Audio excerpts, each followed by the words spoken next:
the edge of the cliff, and there you see her, the woman who has haunted your dreams for months, standing behind a long table, incongruously set for a banquet in this wild place.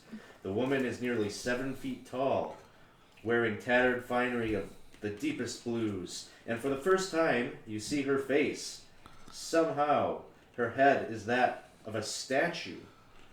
Her features are inanimate and softened, as if rain and wind had eroded the statue over time. In her left hand, she holds 2 severed human heads by the hair. In her right hand, she holds 3. As you approach, she holds all 5 up, as if to greet you with their dead faces. Then those dead eyes open, and the 5 heads speak to you in unison, each in their own distinct voice. Welcome, brave friends. I know you have many questions, but let them wait for now. I know you must be exhausted from your journey. Sit, eat, and rest. All of your questions shall be answered on this day. You notice that one of the heads, a pale-skinned outlander with bright red hair, speaks in a foreign tongue. So you are looking upon this smorgasbord of food. Meat, bread, cheese, vegetables, and wine alike are laid out for your pleasure. What do you do?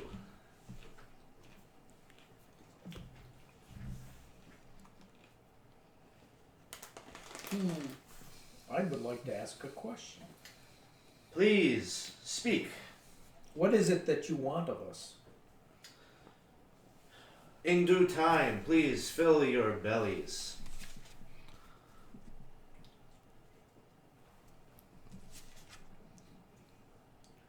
There's no honey on your table. Says the beekeeper. There is not honey. However, as you're kind of gazing about the table, you notice that a lot of the food seems riddled with fungus.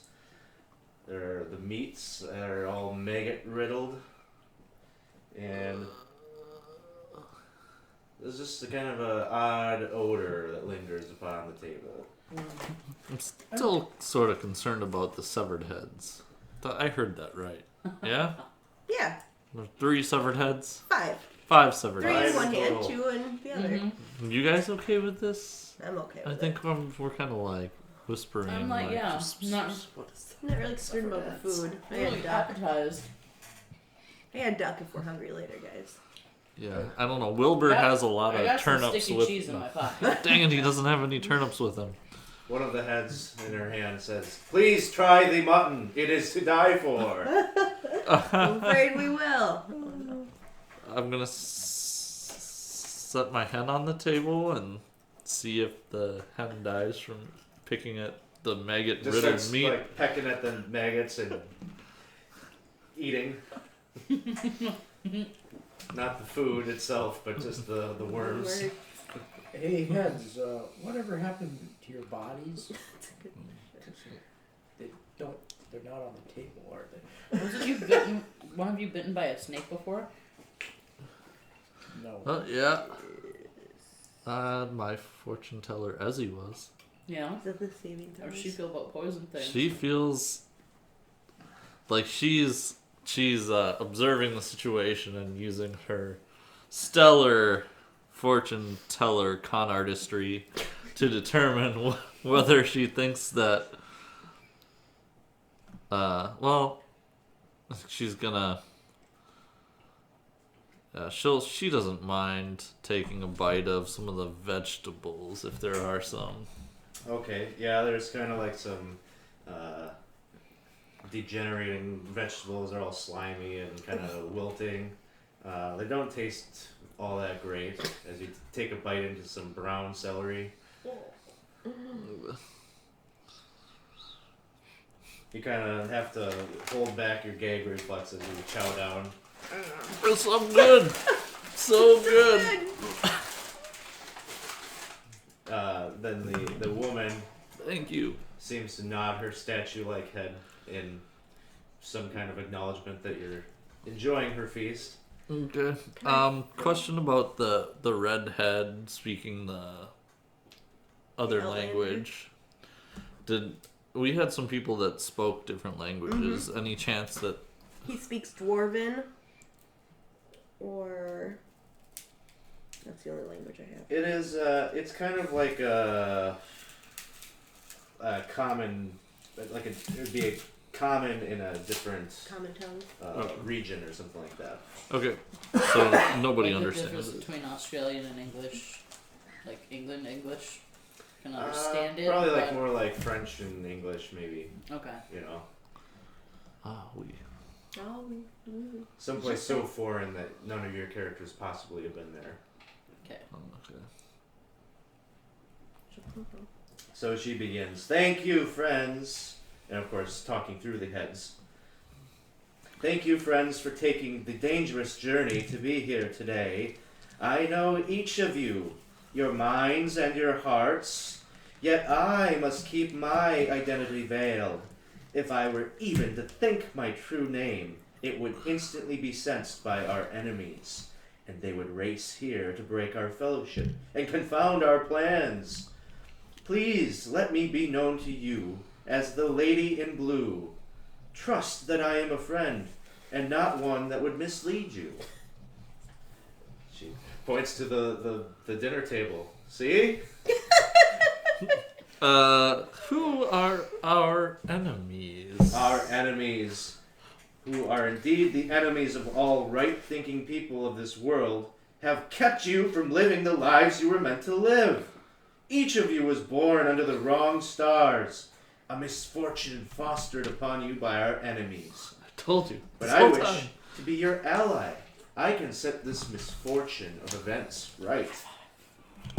If you have desire for me as an ally, all I ask is this. Tonight, when the full moon reaches the top of the sky, you will step off," and she points to the cliff, the ledge, and onto an invisible bridge that does not yet exist, but shall exist tonight. This bridge will take you on a long journey across the ocean. This journey will be difficult, and some of you may not live to see its end.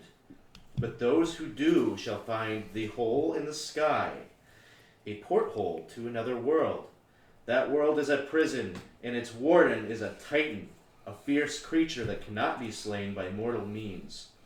This Titan keeps a prisoner in a cage of alder wood. Its prisoner is our ally, and to say her name would give my presence away to our enemies." At this, the Lady in Blue takes a cup of wine from the banquet table and carefully pours it there on the dusty ground. For a moment you see a word written there, Dresda, spelled Drezzta.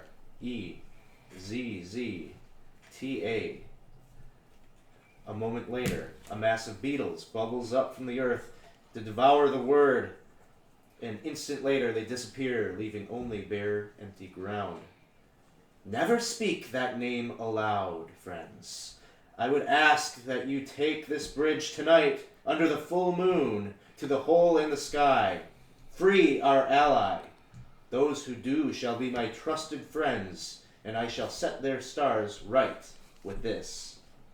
The Lady in Blue gestures, and you hear an immense tearing noise, as if the spinning of the world was grinding to a halt.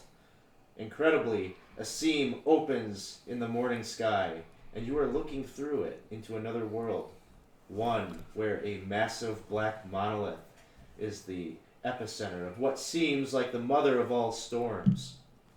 The wind blows so hard you are all shoved back several feet, almost to the edge of the cliff. As your eyes adjust, you see that the monolith is actually the edge of an immense black wheel. The wheel turns slowly and seems to be made of the night sky itself. You see stars, clustered in groups or shining alone, in its surface. As it spins, you feel as if reality itself might slip from beneath your feet at any moment. You clearly hear every word that the Lady in Blue speaks, despite the hurricane winds. This is the Wheel of Destiny, one of the pillars of the universe. For each brave friend who aids in the rescue of our ally and returns, I shall allow them to spin it. Once. One time, and your true destiny, the one that you were meant for, shall be yours. And with a gesture, the lady closes the seam in the morning sky. The winds dissipate. You see that the remnants of your feast have all been blown to the ocean. Whew, thank goodness. That was really terrible. So what shall you do?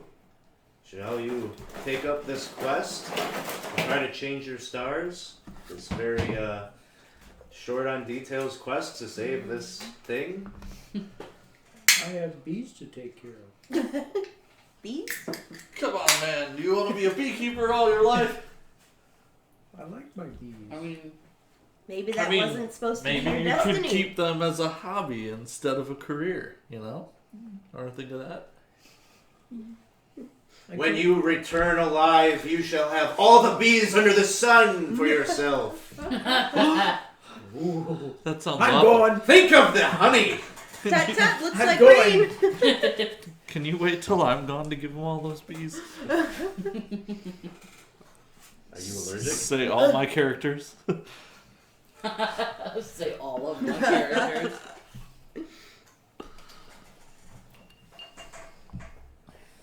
I don't know. Bees? My smuggler,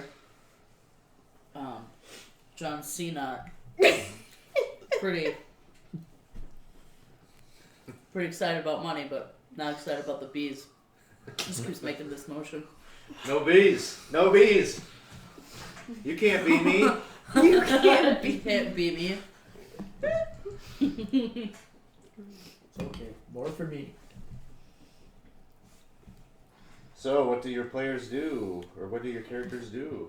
So there's no food here anymore? No, all that delicious food is swept away. And how long I until don't know how the delicious full it moon is would've high in the been. sky? Well, this evening, this night.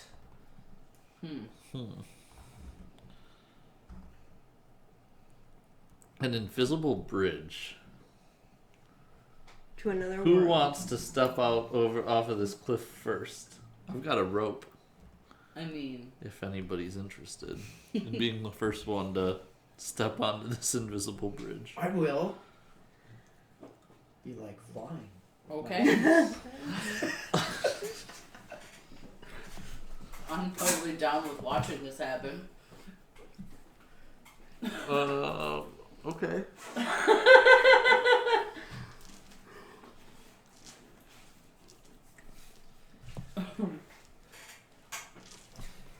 I mean, this wizard's apprentice I have, he's learning a lot and all, but man, that wizard is such a dick. Does any of this seem feasible to you? Wizard apprentice? Invisible bridges and Sure, what is there's many portals to other worlds. what even is a titan? A titan? Yeah, Have you you know, not seen I'm still Hercules? learning. I mean, Not entirely sure. I don't know. Titans are gigantic creatures that Are Created we the supposed to world. be playing all these Mhm. characters at once? Yes. Yeah. Oh. I was only playing one.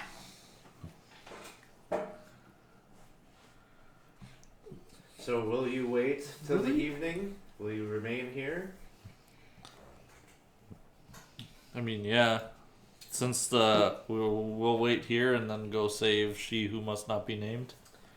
I mean, I should good. probably go make some more cheese this afternoon, but I'll be back. Well, I mean, screw it. Why? I mean, we're gonna bust our destinies wide open here. yeah. What do we want to be chained down to Brunhilde's these? not really sure how much faith she has in that whole thing, but Spin the wheel of destiny. You Destiny saw or it. You death? all saw it. I'm gonna be a star. I'm sorry if Brunhilde is a skeptic. Things haven't exactly turned out for a cheesemaker named Brunhilde up to this point. That's exactly Broke. why All you need she's really to stay got with here. her is like a stick and some cheese. Come on, man. And is it even good cheese? Well, it's at least a cudgel. Dipstick? It's a cudgel. I mean, it's Cudgel. a large stick. Well, you know,